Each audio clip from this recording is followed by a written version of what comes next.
నమస్కారం city news కి స్వాగతం। ఎన్నికల ప్రచారంలో భాగంగా గుంటూరు పార్లమెంట్ టీడీపీ అభ్యర్థి డాక్టర్ పెమ్మసాని చంద్రశేఖర్ కొల్లిపర మండల కేంద్రంలో పర్యటించారు। ఈ పర్యటనలో మాజీ మంత్రి ఆలపాటి రాజేంద్ర ప్రసాద్, నియోజకవర్గ అసెంబ్లీ కూటమి అభ్యర్థి నాదెండ్ల మనోహర్ పాల్గొన్నారు। ప్రచారంలో భాగంగా కొల్లిపర శివారు ప్రాంతం నుంచి ప్రారంభమైన ప్రచార యాత్ర అంగరంగ వైభవంగా ముందుకు సాగింది। వీధి వీధిన కొనసాగిన ప్రచార రథానికి స్థానికులు అడుగడుగున పూలవర్షం కురిపించారు। మహిళలు హారతులు పట్టి నాయకులకు స్వాగతం పలుకగా అభిమానులు, కార్యకర్తలు పలు కూడళ్ల వద్ద గజమాలలు వేసి ఆహ్వానించారు। ఈ సందర్భంగా పెమ్మసాని చంద్రశేఖర్ మాట్లాడుతూ పట్టిసీమను నిర్వహించే సామర్థ్యం కూడా ఈ ప్రభుత్వానికి లేదని, కేంద్ర ప్రభుత్వం సహాయం అందించే డ్రిప్ ఇరిగేషన్ ఈ ప్రాంతంలోనే అందుబాటులో ఉందని, అయితే డ్రిప్ ఇరిగేషన్ అభివృద్ధికి రాష్ట్ర ప్రభుత్వ వాటాను ఈ ప్రభుత్వం అందించలేకపోవడంతో ఆ పథకం కూడా మూలన పడిందని, ఇసుక మాఫియా జరుగుతుందని ఫిర్యాదులు చేస్తే అలాంటివి ఏమీ జరగడం లేదని మాయమాటలు చెప్పి ఈ నాయకులు తప్పించుకున్నారు। ఇసుక మాఫియా తవ్విన గోతుల వలన కొల్లిపర పరిసర ప్రాంతాల్లోని 38 మంది గడిచిన 5 ఏళ్లలో ప్రాణాలు వదిలారు। అటు ప్రకృతి పరంగా ఇటు ప్రాణాల పరంగా భారీ నష్టం జరుగుతున్న ఈ ప్రభుత్వానికి పట్టడం లేదని, మన ప్రాంతంలో ఇసుక మైనింగ్, గ్రావెల్ అని పక్క రాష్ట్రాలకు తరలిపోతున్నాయి। ఈ అవినీతి సొమ్మంతా నాయకులే తింటున్నారా లేదా పెద్ద తలలకు అందిస్తున్నారా? ప్రజాధనాన్ని కొందరు అధికారులు, నాయకులు ఇలా దోచుకుంటూ ఉంటే ప్రశ్నించడానికి ఓ పవన్ కళ్యాణ్, ఓ పెమ్మసాని రాకూడదా అని ప్రశ్నిస్తున్నానని అన్నారు। రాజధాని కోసం 33,000 ఎకరాలను అందించగా అందులో 20,000 ఎకరాలను 1 ఎకరం మాత్రమే ఉన్న ఎస్సీ, ఎస్టీ, బీసీ రైతులు అందించారు। కానీ ఆ భూములన్నీ కేవలం ఒక సామాజిక వర్గానికి మాత్రమే చెందినవంటూ ఈ ప్రభుత్వం నెపం మోపింది। ఒక వ్యక్తిపై కక్షతో వేలాది లక్షలాది మంది ప్రజలకు చెందాల్సిన భూములను, ఆస్తులను, భవనాలను నిర్వీర్యం చేసింది। రాష్ట్రానికి రాజధాని అమరావతికి ఇంత ద్రోహం చేసిన నాయకులను ఇంకా నమ్మాలా వద్దా అని ప్రజలే నిర్ణయించుకోవాలని అన్నారు।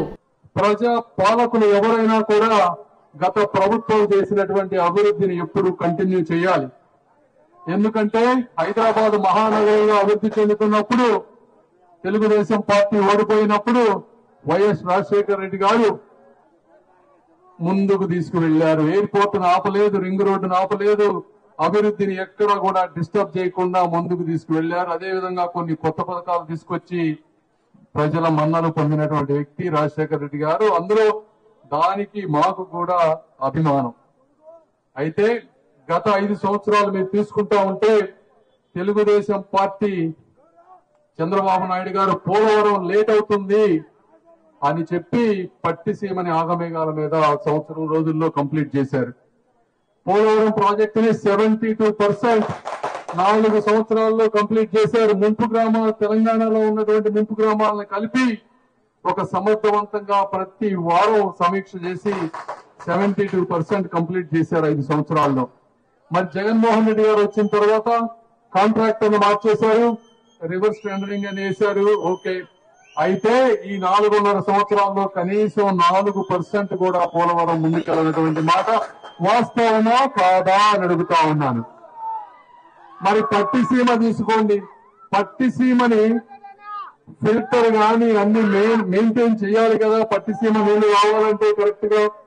సో పట్టిసీమను కట్టిన దాన్ని కూడా మేనేజ్ చేసేటువంటి పరిస్థితి లేదు। మరి ఇది అసమర్థ పాలన అవునా కాదా?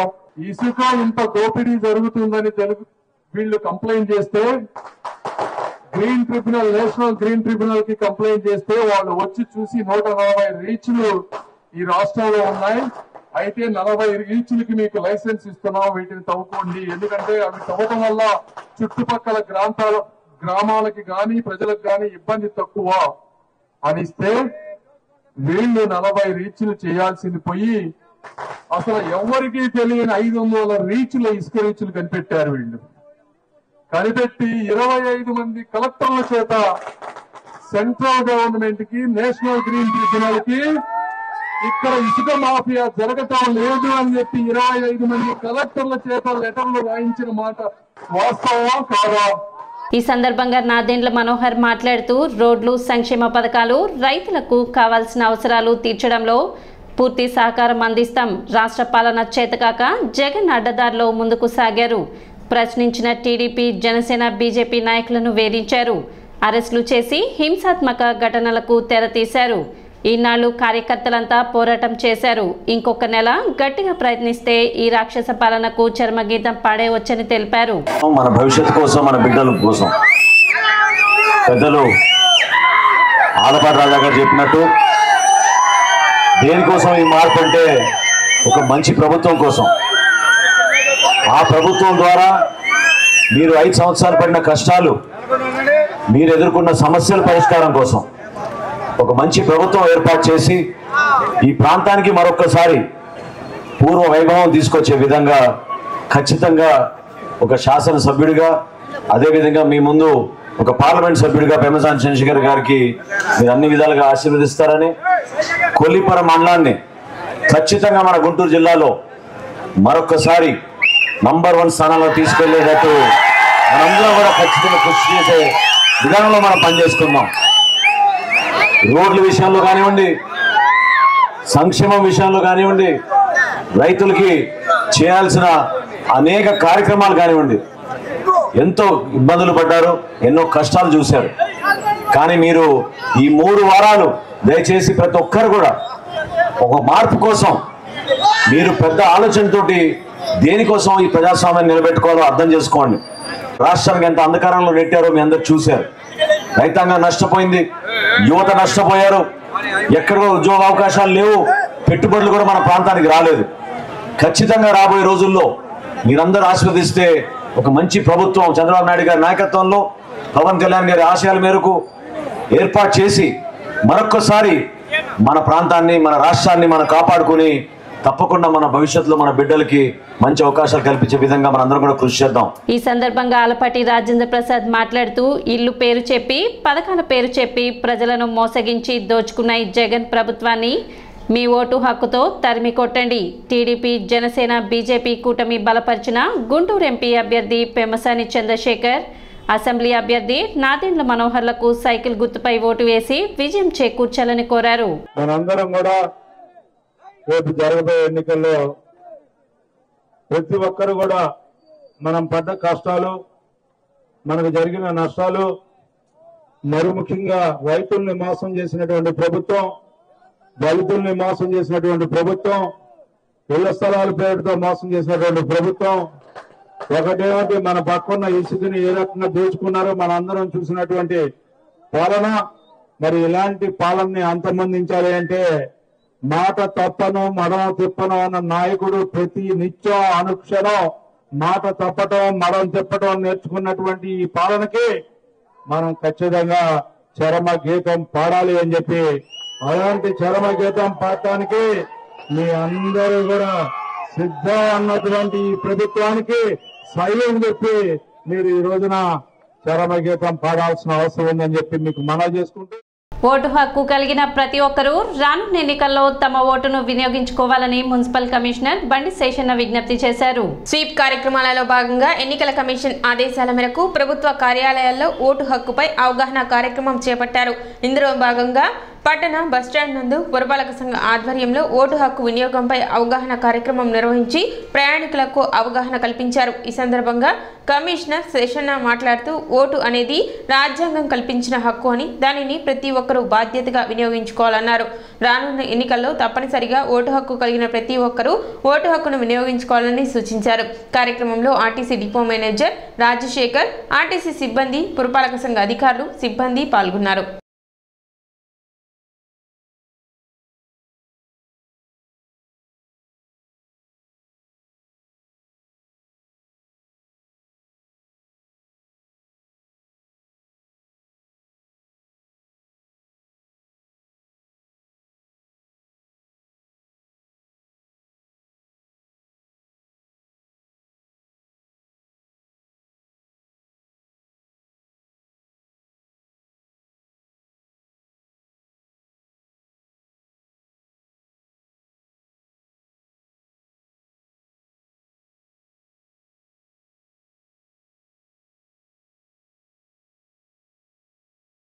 మే 13వ తారీఖున జరగబోయేటువంటి సార్వత్రిక ఎన్నికలలో అర్హత ఉన్నటువంటి ప్రతి ఓటరు కూడా మీ యొక్క ఓటు హక్కును వినియోగించుకోండి.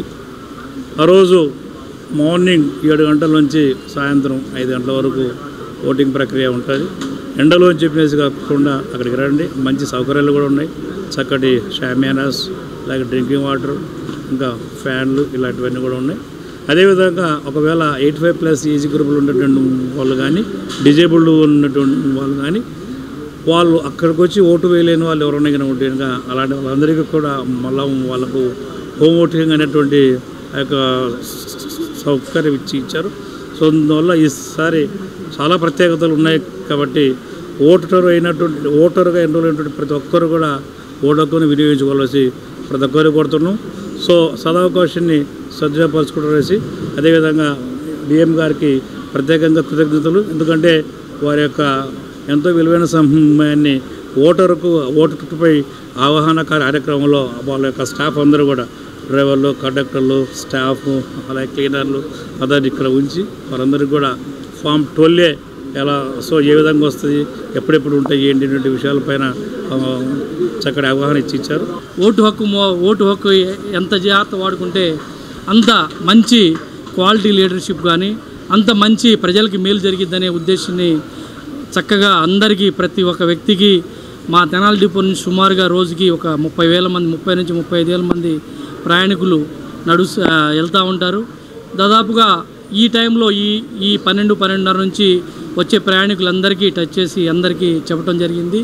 కాబట్టి వారికి ఈ విధంగా అవేర్నెస్ పబ్లిక్లో కానీ మా ఎంప్లాయీస్లో కానీ అవేర్నెస్ తీసుకొచ్చినందుకు వారికి ముఖ్యంగా ప్రత్యేక కృతజ్ఞతలు చేస్తూ ఆటోనగర్లో వ్యాపారులు ఎదుర్కొనే సమస్యల పరిష్కారానికి కృషి చేస్తామని, అవినీతిని తగ్గించే ప్రయత్నం చేస్తామని గుంటూరు పార్లమెంట్ టీడీపీ అభ్యర్థి డాక్టర్ పెమ్మసాని చంద్రశేఖర్ వెల్లడించారు. తెనాలిలోని స్థానిక ఆటోనగర్ అసోసియేషన్ హాల్లో గురువారం జరిగిన సమావేశానికి నాదెండ్ల మనోహర్తో కలిసి పెమ్మసాని ముఖ్య అతిథిగా పాల్గొన్నారు. ఈ సందర్భంగా పెమ్మసాని మాట్లాడుతూ అమెరికా నుండి ఆంధ్రాకు ఆయన త్వరగా రావచ్చేమో కానీ విజయవాడ నుండి తెనాలికి మాత్రం రాలేమన్నారు. గోతులతో నిండిన ఈ రోడ్లపై ప్రయాణించాలంటే ప్రాణాంతకరంగా ఉందని ప్రభుత్వ తీరును ఆయన విమర్శించారు. రోడ్లు, నీళ్లు వంటి కనీస సౌకర్యాలకు బదులు ఓట్లు కొనుక్కోవాలనే దుష్ట ఆలోచనలో ఈ జగన్ ప్రభుత్వం ఉందన్నారు. లారీ డ్రైవర్ల నుండి పన్నుల రూపేణా గతం కంటే 200% ఎక్కువగా ఈ ప్రభుత్వం సామాన్యుల నుండి వసూలు చేస్తుందని తెలిపారు. టీడీపీ అధికారంలోకి రాగానే మైక్రో రుణాలు, అసోసియేషన్ సమస్యల పరిష్కారాలకు కృషి చేస్తామని స్పష్టం చేశారు. ఇప్పుడు చూస్తూ ఉంటే చుట్టుపక్కల గత 5 సంవత్సరాలు రోడ్లు కానీ, డ్రైనేజ్ కానీ ఎంత సమస్యల్లో మీ అందరికీ నాకంటే కూడా ఎక్కువ తెలుసు. నాకు కూడా తెలిసింది. ఎందుకంటే విజయవాడ నుంచి తెనాలి వస్తా అంటే అమెరికా నుంచి ఆంధ్రాకి ఫాస్ట్గా రావచ్చు, కానీ విజయవాడ నుంచి తెనాలికి మాత్రం టైం వస్తే ఇక్కడికి వచ్చేటప్పుడు ఒళ్ళు పూర్ణం అయిపోతూ ఉంది. దీంతో చాలా మంది ప్రమాదాలు బారిన పడుతున్నారు, కొంతమంది చనిపోతూ ఉన్నారు. ఇక్కడ చెప్తా ఉన్నారు, మొన్న కొల్లిపురం మండలంలో కూడా దాదాపు 30 మంది చనిపోయారంట. ఏదైతే కానీ రోడ్ యాక్సిడెంట్ కానీ ఇంకోటి కానీ ఏదైనాకి చాలా బాధాకరం. ఎందుకు జరుగుతున్నవని కూడా మీరు అందరూ ఆలోచించాలి.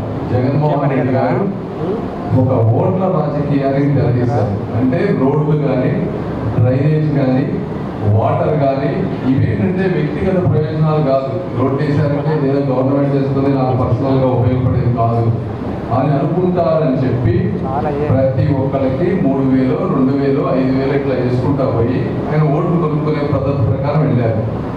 ఒకటే చెప్తా ఉన్నాను మీ అందరికి, తెలుగుదేశం పార్టీ కానీ, జనసేన కానీ ఎవరైనా కూడా ఏ ప్రభుత్వాలైనా ఇదే విధంగా ప్రతి ఒక్కళ్ళు ఆలోచిస్తే మనుషులకు తిరగడానికి రోడ్లుండవు, తాగడానికి నీళ్లుండవు, పీల్చడానికి గాలి కూడా ఉండదు. అలాగే తెనాలి నియోజకవర్గ అసెంబ్లీ కూటమి అభ్యర్థి నాదెండ్ల మనోహర్ మాట్లాడుతూ ఈ ఆటోనగర్ ద్వారా 4,000 మందికి ఉపాధి దొరుకుతుందని చెప్పారు. ఆటోనగర్లో కష్టపడే వారికి సహకరిస్తున్న సభ్యులకు అభినందనలు తెలిపారు. తాను ప్రజాప్రతినిధిగా ఉన్న సమయంలో సోలార్ ప్లాంట్, పెదరావూరు, నందివెలుగు 4 లైన్ల రహదారి తదితర ప్రతిపాదనలు, కేటాయింపులు చేశానని గుర్తు చేశారు. రాబోయే రోజుల్లోనూ ఉన్నతమైన ఆలోచనలతో తాను పెమ్మసాని కలిసి నియోజకవర్గ అభివృద్ధికి కృషి చేస్తామని, తమ ఇరువురికి ఓట్లు వేసి గెలిపించాలని ఈ సందర్భంగా అసోసియేషన్ సభ్యులను నాదెండ్ల కోరారు. ఈ సమావేశం ముఖ్య ఉద్దేశం మీకు మన పార్లమెంట్ అభ్యర్థి గారిని పరిచయం చేయడం కోసం ఏర్పాటు చేయడం జరిగింది. కార్యవర్గం నుంచి సభ్యులందరూ కూడా వచ్చి ఒకరోజు మేము కూడా ఆహ్వానించుకుంటాం. ప్రత్యేకంగా ఎంపీ గారు కూడా ఉంటే బాగుంటుందనే అభిప్రాయాలు వ్యక్తపరిచినప్పుడు తప్పకుండా ప్రతి గురువారం ఆయన తెనాలి కేటాయించారు కాబట్టి గురువారం రోజు సాయంత్రం 4 గంటలకే మనం సమావేశం ఏర్పాటు చేసుకుందాం అనుకున్నాం. మీరందరూ కూడా ఆలోచించాల్సింది అభివృద్ధి అనేది మీ అందరం ఒక బాధ్యతగా తీసుకుంటాం.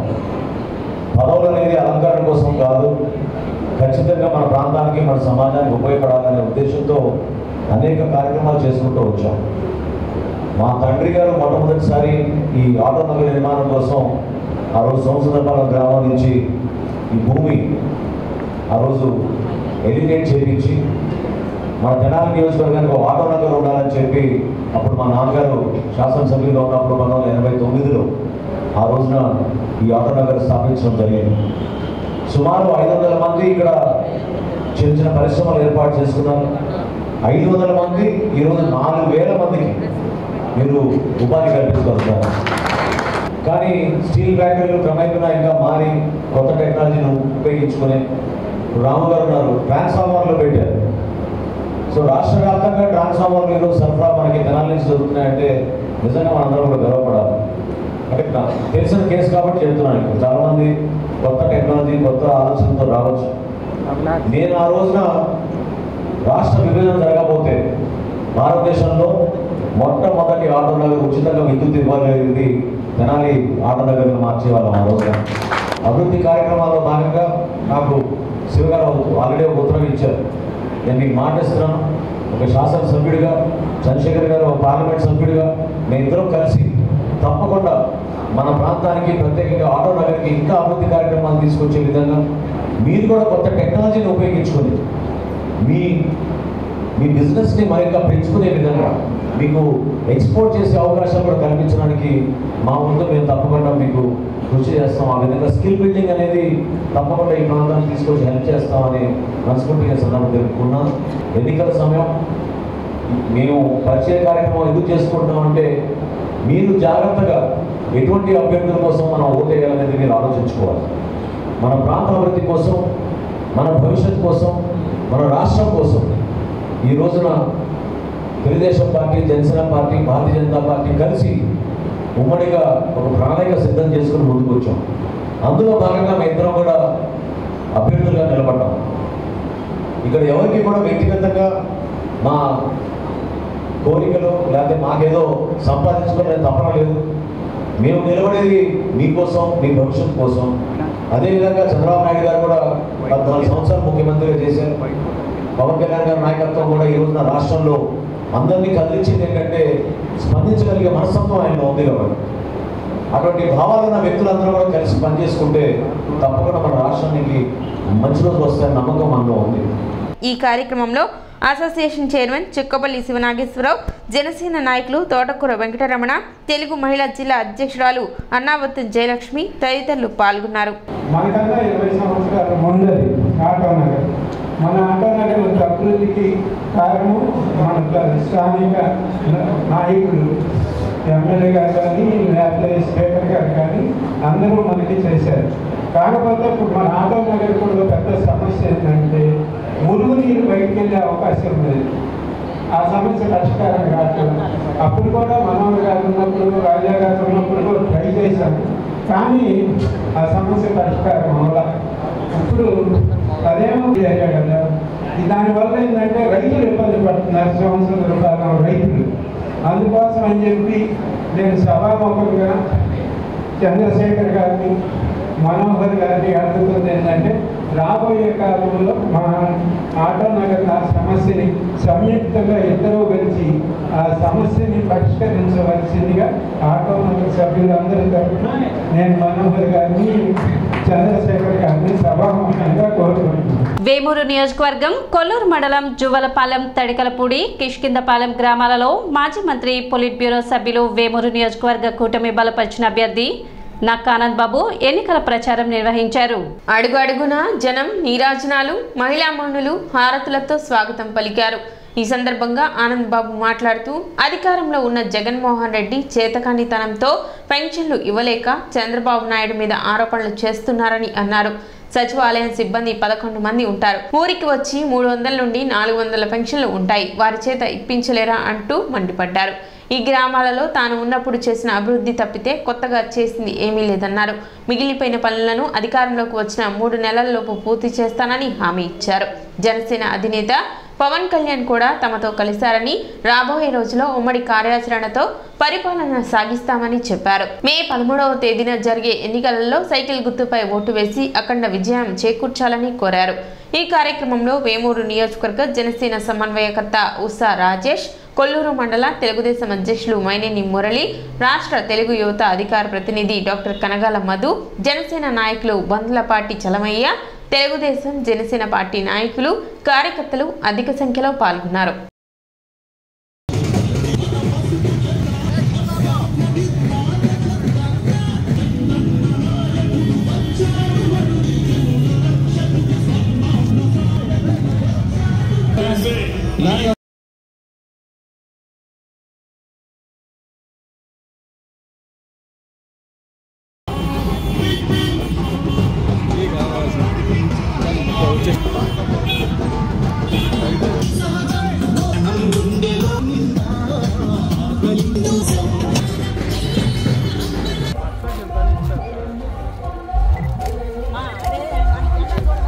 గత ఎన్నికల్లో కూడా నేను ఓటమి చెందినప్పుడు కూడా మీ గ్రామంలో మెజార్టీని అందించిన గ్రామం ఈ గ్రామం. మరొకసారి ఎన్నికలు జరగబోతా ఉన్నాయి. 4వ పర్యాయం ఎమ్మెల్యేగా సైకిల్ గుర్తు మీద పోటీ చేస్తున్నాను.